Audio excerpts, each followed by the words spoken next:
안녕하십니까. 하루에 한 장씩 책을 리뷰해 드립니다. 저는 리뷰어이저의 강성모입니다. 오늘도 역시 이 역사의 역사를 계속해서 리뷰해 드리도록 하겠습니다. 오늘은 그 두 번째 시간으로 사마천의 사기에 대해서 한번 살펴보는 시간을 가지겠습니다. 리뷰 시작합니다. 일단 사마천의 사기, 굉장히 많이 들어본 책이죠. 사마천의 사기는 동양에서 지어진 역사서 중에서 가장 으뜸으로 여겨지는 역사책 중에 하나입니다. 헤로도토스와 투키디데스는 물론 굉장히 훌륭한 역사서를 저술해냈어요. 그런데 그들의 역사서를 저술하면서 가장 크게 부딪혔던 한계가 있었습니다. 그 한계가 무엇이냐면은 신빙성 있는 사료가 매우 제한적이다라고 하는 거예요. 그래서 역사와 필로폰네소스 전쟁사를 읽어보면 굉장히 허구적이거나 혹은 신빙성이 떨어지는 사실들이 많이 기록되어 있습니다. 왜냐하면 그때 당시에는 기록이 제대로 남아있지 않았기 때문이에요. 기록이 제대로 없었어요. 그래서 구전에 의존해서 역사서를 집필할 수밖에 없었어요. 그게 명백한 한계였다라는 것이죠.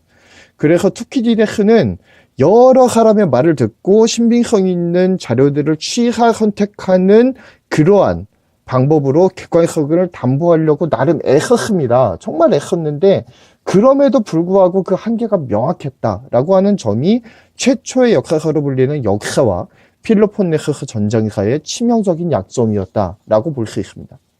반면에 사마천의 사기는 굉장히 풍부한 역사적인 사실을 폭넓게 다루고 있어요.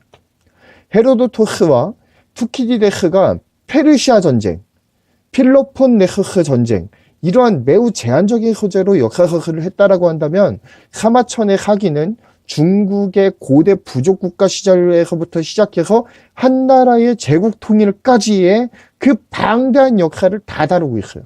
굉장히 방대한 역사서술이라는 점입니다. 그것도 매우 신빙성 있는 자료들을 이용했다라고 하는 것입니다. 이게 바로 사기의 특징이에요. 그렇다면 어떻게 사마천은 이런 방대한 중국의 역사를 사기에 모두 담아낼 수 있었을까? 여러분 궁금하지 않나요? 지금부터 저와 함께 사마천의 사기에 대한 궁금증들을 하나하나 차근차근 풀어보는 시간을 가져보도록 하겠습니다.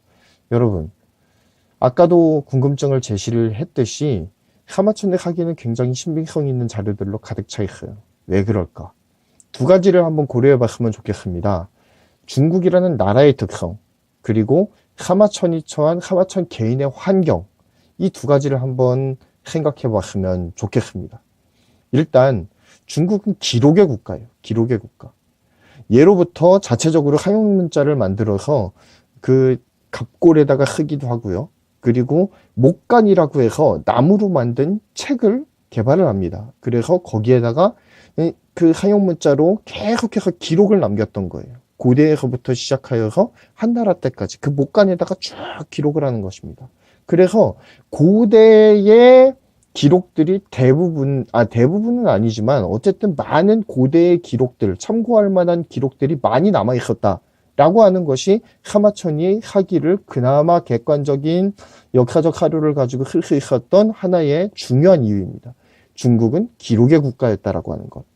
자, 그리고 두 번째, 사마천 개인의 환경을 한번 살펴봤으면 좋겠어요. 사마천이 뭐 하던 사람일까요? 도대체 어디서 굴러먹다 온 사람일까요? 이 사람은. 자, 이 사람은 한나라 시대의 사관이었어요. 사관. 무슨 말씀인지 이해 가시죠? 한마디로 말해서 한나라의 사관이었던 사마천은 그 무궁무진한 중국의 고대 기록들을 굉장히 자연스럽게 접할 수 있는 환경 가운데 있었다라는 것이죠. 그게 굉장히 중요한 건 아니겠습니까? 헤로도토스와 투키디데스는 그냥 소시민이었어요. 그러니까 접할 수 있는 사료의 한계가 있었죠. 아마 그리스에서도 기록이 있었을 거예요. 기록이 없진 않았을 거라고. 그런데 왜 그들은 야사에 가까운 역사책을 쓸 수밖에 없었을까? 걔네들은 소시민이었거든요. 그런데 사마천은 아니었다라고 하는 거예요. 사마천은 역사를 기록하는 사관이었다라는 것입니다. 그래서 역사적 사료에 접근할 수 있는 그 접근성이 굉장히 좋았어요. 그 배경 안에서 사기는 탄생할 수 있었던 것입니다. 자, 그렇다면 학이라는 것은 어떻게 구성된 책일까요? 학의 구성에 대해서 한번 살펴보면은 12권의 본기가 있고요. 그리고 10권의 표가 있습니다. 그리고 8권의 서라고 하는 책이 있고, 그리고 30권의 세가, 그리고 70권의 열전으로 이루어진 굉장히 방대한 역사 기록입니다. 어마어마하죠? 사기는 체계와 그 서술 방법이 굉장히 독특해요. 이것에 대해서도 한번 알아보도록 하겠습니다. 본기는 이 사기의 몸통이라고 볼 수도 있어요. 황제 또는 황제와 좀 견줄 만한 권력을 가졌던 사람들의 업적이라든지 아니면은 삶의 모습이라든지 그러한 것들을 담은 기록이 바로 본기입니다. 그렇다면 표라는 게 있는데요. 이 표는 사기에 기록된 모든 역사적으로 중요한 사실들을 연대순으로 나열해 놓은 거예요. 그러니까 여기에는 사실이 굉장히 많이 기록되어 있습니다. 객관적인 사실들을 기록하고 있는 거죠. 그게 바로 표입니다. 그리고 서라고 하는 책이 있는데 이 서는 도덕, 음악, 군사, 천문, 치수 이러한 것들, 그러니까 사회의 근간을 이루는 그 문화적인 것들, 그 문화적인 전반들을 설명해 놓은 책이에요. 그러니까 굉장히 디테일한 거죠. 권력자에서부터 시작해서 그냥 역사적인 나열, 그리고 사회의 근간을 이루고 있는 사회 분위기라든지 문화에 대한 서설까지 굉장히 자세하고 깊게 다루고 있습니다. 자, 그리고 다음으로는 세가라고 하는 책이 있어요. 이 세가라는 거는 뭐냐면은 춘추전국 시대, 우리가 너무나도 잘 아는 춘추전국 시대에 왕과 제후를 비롯한 굉장히 많은 영웅들이 일어났죠. 그런데 그 영웅들은 황제라고 불리지는 못했어요. 그렇지만 굉장히 많은 영향력을 발휘를 했죠. 그러한 권세가들을 다룬 책이 바로 이 세가입니다. 30권이나 되죠. 마지막으로 열전. 이 열전은 뭐냐면은 인물평전이에요. 인물평전. 그러니까 이거는 역사서라고 하기보다는 전기에 가까운 그런 필체를 가지고 있는 것이 바로 열전이에요. 그래서 혹자는 열전이 그 사마천이 직접 쓴 게 맞냐라고 하는 의문을 제기하는 사람들도 있습니다. 그렇지만 어찌되었든 이 5권을 모두 통틀어서 우리는 사마천의 사기라고 불러요. 즉 본기, 표, 서 등 이런 전문적인 역사서술을 통해서 객관적인 관점에서 역사를 바라본 역사서술, 그러니까 우리들이 너무나도 잘 알고 있는 객관적인 역사서술이 표, 그리고 서, 그리고 본기에 있는 거예요. 자, 그렇다라고 한다면 반면에 세가나 열전처럼 사료를 구하기 힘든 사실들을 써야 되는 그런 책들이 있죠. 그런 책들에 대해서 사마천은 작가적인 상상력을 발휘합니다. 그래서 역사를 굉장히 신선하게 바라보는 시각이 같이 공존하고 있어요. 마치 사기 한 권에서 헤로도토스와 투키디데스를 모두 보는 듯한 다이나믹을 느낄 수 있다라고 하는 것입니다. 굉장히 재밌는 부분이죠. 또한 본기나 표, 서 등의 객관적인 역사서술에도 사마천은 자신의 사관을 밝히는 데 있어서 부끄러움을 느끼지 않아요. 항상 그의 시그니처 코멘트를 붙이는데 뭐냐면은 태사공은 말한다 라고 하는 그 시그니처 문구를 집어넣어요. 그 다음에는 그러니까 태사공은 말한다 라고 하는 이 문구가 지나가면 이 문구가 읽혀지면 뭐냐면은 이거는 이 역사적 사실에 대한 이 태사공, 즉 사마천의 코멘트가 달리겠구나 라고 예상할 수가 있는 것이죠.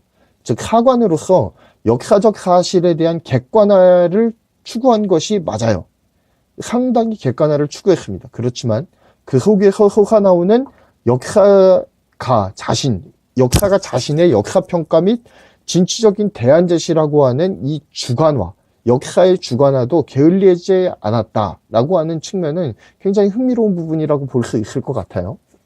사마천은 사실을 기록하는 일에 엄청난 열정을 쏟았고 그거에 많은 시간을 할애했어요. 그렇지만 그거를 역사서술의 전부라고 보지는 않았습니다. 예.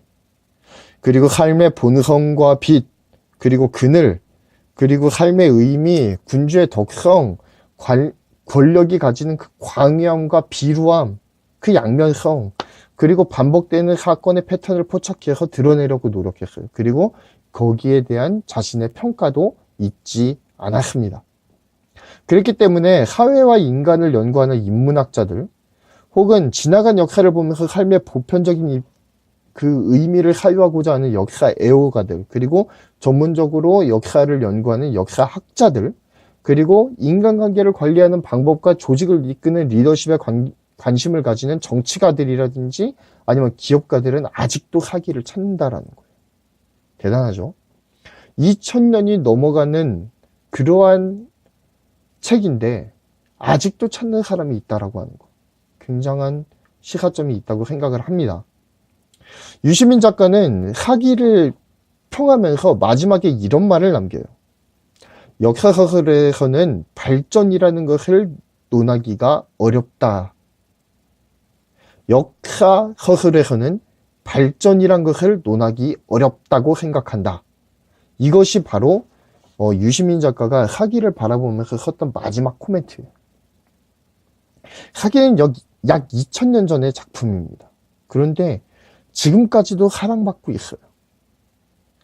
그러나 사기에서 전해지는 역사를 바라보는 그 깊이 있는 식견과 관찰력, 그리고 시대를 꿰뚫어보는 그 통찰력과 시대의 권력을 농락하는 해학, 이런 다양한 요소들을 더욱 발전시켜서 사기를 뛰어넘는 명작 역사서가 나왔느냐? 아니죠. 아직도 사기가 사랑받는다라고 하는 이 사실이 굉장히 아이러니하지 않습니까? 만약 역사서술에서 발전이라는 것, 그리고 기술의 진보라는 것들을 설명할 수 있다라고 한다면 아마 지금 사기를 뛰어넘는 무수한 역사서들이 굉장히 많이 나왔겠죠. 그렇지만 그게 아니라는 것입니다. 우리가 앞으로 살펴보아야 될 책 중에 총균세라고 하는 책이 있고요. 그리고 사피엔스라고 하는 책이 있어요. 그런데 유시민 작가는 굉장히 이런 부분에서는 단호한 것 같아요. 단호하게 말합니다. 총균세나 사피엔스도 사기를 뛰어넘지 못한다라고 말해요.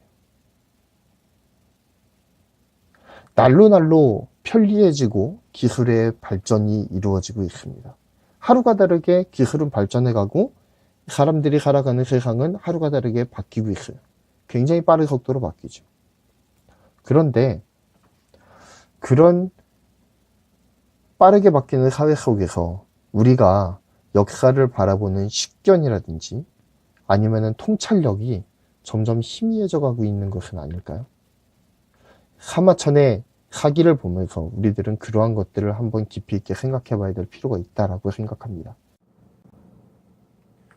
사마천의 사기 리뷰였습니다. 여러분, 저는 여러분들의 관심과 사랑을 먹고 삽니다. 여러분, 구독과 좋아요는 필수입니다.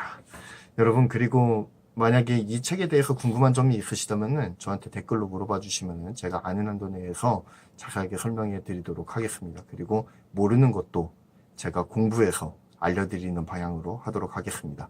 지금까지 시청해 주셔서 감사합니다. 감사합니다.